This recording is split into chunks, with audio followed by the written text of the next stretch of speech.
વિરામ બાદ આપનું સ્વાગત છે। એક મહત્વના સમાચાર સામે આવી રહ્યા છે, તેની પર એક નજર કરીએ તો મહત્વના સમાચાર કેન્દ્રીય ગૃહમંત્રીને લઈને આવી રહ્યા છે। કેન્દ્રીય ગૃહમંત્રી અમિત શાહ ગાંધીનગર ખાતે બેઠક યોજશે તેવી માહિતી સામે આવી રહી છે। કેન્દ્રીય ગૃહમંત્રી દ્વારા બેઠકનું આયોજન કરવામાં આવશે, ત્યારે સાબરકાંઠા લોકસભાના ઉમેદવાર અમિત શાહ સાથે તેમની બેઠક યોજાશે એવી માહિતી સામે આવી રહી છે। આ બેઠકમાં ગૃહ રાજ્યમંત્રી પણ હાજરી આપશે। હર્ષ સંઘવી તેઓ હાજર રહેશે તેવી વિગતો સામે આવી રહી છે। એક બાજુ ચૂંટણી પ્રચાર જોરશોરથી ચાલી રહ્યો છે, બીજી બાજુ કેન્દ્રીય ગૃહમંત્રી અમિત શાહ ગુજરાતમાં આવશે ત્યારે તેમની બેઠક યોજવામાં આવશે અને આ બેઠકમાં હર્ષ સંઘવી પણ હાજરી આપશે। સાબરકાંઠાની વર્તમાન રાજકીય સ્થિતિ અંગે તેઓ આ બેઠક દરમિયાન તાગ મેળવશે। આજ અંગે વધુ વિગત આપી રહ્યા છે અમારા સંવાદદાતા જતીન। જતીન, જણાવશો અમિત શાહને લઈને કયા પ્રકારનું કાર્યક્રમનું આયોજન કરવામાં આવ્યું છે અને કયા મુદ્દાઓ પર બેઠકનું આયોજન થશે?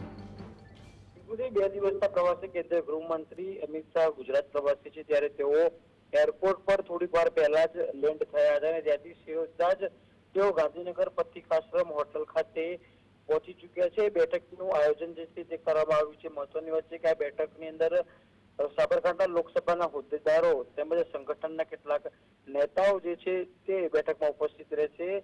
સાબરકાંઠાની વર્તમાન પરિસ્થિતિ, રાજકીય પરિસ્થિતિ અંગે બેઠકની અંદર ચર્ચા જે છે તે કરવામાં આવશે। બેઠકની અંદર રાજ્યના ગૃહમંત્રી હર્ષ સંઘવી પણ ઉપસ્થિત રહેશે। થોડીક જ વારમાં અમિત શાહ હોટલ ખાતે પહોંચી ચૂકશે અને બેઠકની શરૂઆત થશે। મહત્વની વાત છે કે લોકસભા ચૂંટણીના પડઘમ વાગી ચૂક્યા છે, ત્યારે આ પ્રકારની બેઠકનું આયોજન કરવામાં આવશે।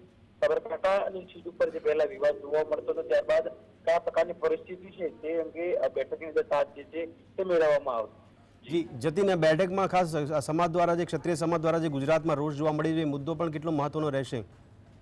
બિલકુલથી મહત્વની વાત છે કે ક્ષત્રિય સમાજના લોકો ગુજરાતભરમાંથી વિરોધ કરી રહ્યા છે, તેને લઈ પણ બેઠકની અંદર ચર્ચા જે છે તે કરવામાં આવી શકે છે। બેઠકની અંદર ક્ષત્રિય સમાજને કયા તરફી કારણો ઉભા કરે છે, ભારતીય જનતા પાર્ટી સાથે રહીને તેઓ મતદાન કરે તે પ્રકારની ચર્ચા જે છે તે કરવામાં આવશે। મહત્વની વાત છે કે અગાઉ અમિત શાહે પણ કહ્યું હતું કે અમે કોઈ રાફી માગી ચૂકેલા છે, જી આર પાટીલથી લઈ તમામ લોકો માગી ચૂક્યા છે, પરંતુ ક્ષત્રિય સમાજના લોકોની માંગણી એક જ હતી કે પુરુષોત્તમ રૂપાલાની ટિકિટ રદ થાય। હવે તમામ પ્રક્રિયા સંપૂર્ણ રીતે પૂર્ણ થઈ ચૂકી છે, ત્યારે ચૂંટણીની રાહ જોવાઈ રહી છે અને ચૂંટણીમાં ક્ષત્રિય સમાજના લોકો ભારતીય જનતા પાર્ટીને મત આપે તે અંગે બેઠકની અંદર ચર્ચા કરવામાં આવશે। જી જતીન, ધન્યવાદ સમગ્ર માહિતી બદલ।